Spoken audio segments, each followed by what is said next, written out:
Hello दोस्तों, बहुत ही basic आपको मैं कुछ बता रहा हूँ। आप सबको पता भी होगा, लेकिन मैप के थ्रू अगर आप जान लेंगे तो शायद लंबे समय तक आपको याद रहेगा।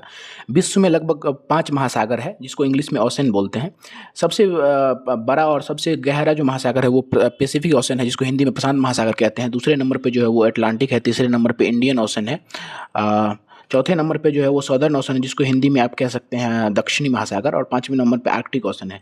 पैसिफिक ओशन जो है उसको अगर आप मैप पे देखेंगे तो इधर से और इधर से जो सी शेप का आप ये आपको दिख रहा है, ये पैसिफिक ओशन है। ये वर्ल्ड का सबसे गहरा, सबसे डीपेस्ट और सबसे बड़ा, सबसे लार्जेस्ट ओशन है। मेरियाना ट्रेंच का आपने नाम सुना होगा, वो पैसिफिक ओशन में ही प्रेजेंट होता है। दूसरा जो सबसे बड़ा ओशन है वो एटलांटिक ओशन है, एस शेप का होता है। और आपने जो बारामूडा ट्रेंगल का नाम सुना होगा, वो एटलांटिक ओशन में ही प्रेजेंट होता है। इससे सटे हुई जो अलग अलग कॉन्टिनेंट है उसमें देख सकते हैं, यहाँ पे आप साउथ अमेरिका है, ये आपको अफ्रीका हो जाएगा।